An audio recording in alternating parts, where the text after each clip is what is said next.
When we think of climbing Mount Everest, we often imagine courageous mountaineers risking their lives to conquer the world's highest peak.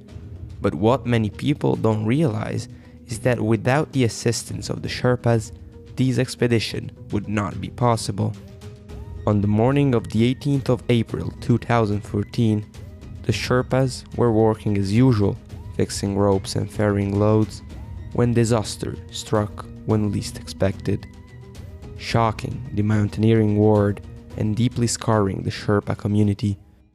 The Sherpas, an ethnic group of 80,000 in Nepal that moved south from the Tibetan Plateau 300 years ago, have been used as labor on mountaineering expeditions since the very beginning. Genetically adapted to high altitudes, Sherpas are stronger, faster, and naturally fitter above 23,000 feet, where most Western climbers begin using bottled oxygen. The Sherpas are essential to the climbing industry on Everest, performing the dangerous work of setting up ropes and ladders, carrying supplies, and providing support to the climbers. However, their contributions are often undervalued. In the past, Sherpas have been subjected to discrimination and unsafe working conditions. On the morning of the disaster, the Sherpas were preparing the route up the mountain for the climbers who would follow in the coming weeks. They were working in the Khumbu Icefall, a treacherous section of the glacier notorious for its instability and danger. The Khumbu Icefall is one of the most dangerous parts of the Everest climb, with seracs and massive blocks of ice ready to break free at any moment. The Khumbu Icefall, stretching from 18,000 to 19,000 feet, lies just above base camp on the Nepal side of Mount Everest. Because of its nature, as the Khumbu is a glacier, the ice is constantly shifting, as no bridges concealing crevices and overhanging ice blocks ranging in size from several tons to thousands of tons can open or collapse with little warning, generating extreme danger for climbers.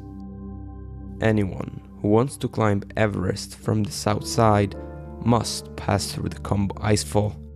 Because the icefall is so dangerous, guides try to reduce the number of trips through this gauntlet for paying clients, which increases the number of times a working Sherpa, portaging tents, food, ropes, and most importantly, oxygen for the climbers, must pass through this danger zone.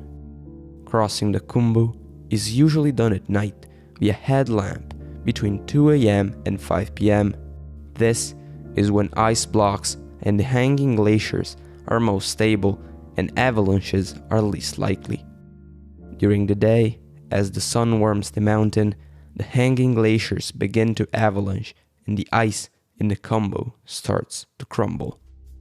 Whereas a paying climber may pass through the Khumbu only 6 to 8 times while climbing Everest, going up and down for acclimatization, a Sherpa can easily make the mortal trek 30 to 40 times in a season, exponentially increasing the risk of being subject to accidents. The Khumbu Icefall is basically like playing Russian roulette. You don't know when disaster is going to strike, and when it does, there is nowhere to hide. It was 6:30 in the morning of the 21st of April 2014, and as usual, the Sherpas were ferrying the loads of the paying clients. They were crossing the area of the Khumbu Glacier called the Popcorn Field, so named for the huge blocks of ice spraying across the snow. They were at an altitude of around 5,800 meters when they started hearing a low rumble. The Sherpas knew the mountain like their pockets, and at that moment they knew that it was over. Eyewitnesses reported seeing the 25 men on the Khumbu Glacier being swept away by an avalanche. However, what looked like an avalanche from far away were instead ice shards exploded from the impact of a block of ice with the ground. The ice avalanche came from a large serac breaking off on the slopes of Mount Everest's western shoulder. There was little snow involved, and the large blocks of Serac ice behave much more like a rockfall, excluding the chance of being an avalanche. The Serac was estimated to have been 34.5 meters thick and to have had a mass of 14,000 tons, and it came crashing down at insane speeds. There was nothing the Sherpas could do to avoid the debris, as the Khumbu icefall is notoriously dangerous for its lack of shelters or protection.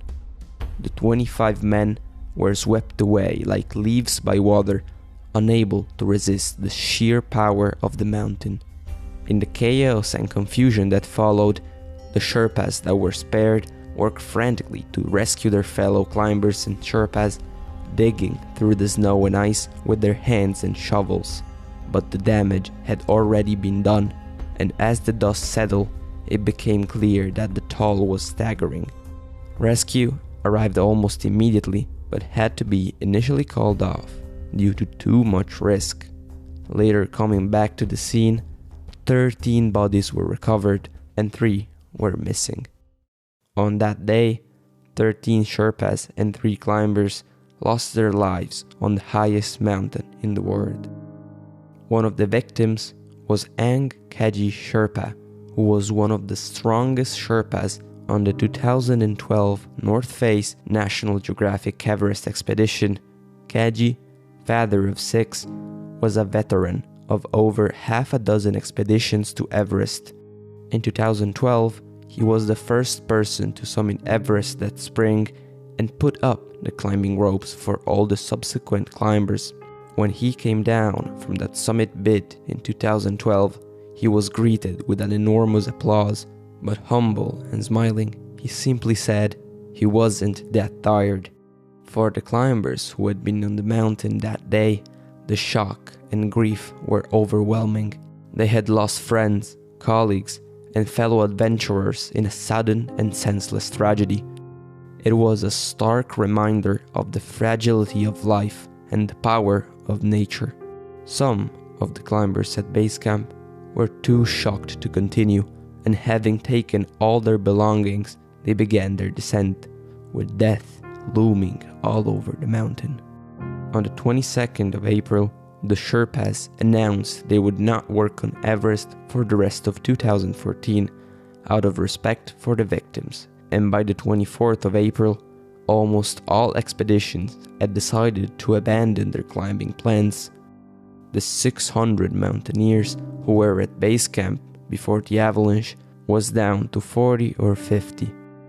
The disaster shook the climbing world to its core, but it was also a moment of reflection and contemplation, a chance for climbers to reassess the risks and rewards of their chosen pursuit, and for the Sherpas, a stark reminder of the dangers they face every day on the mountain.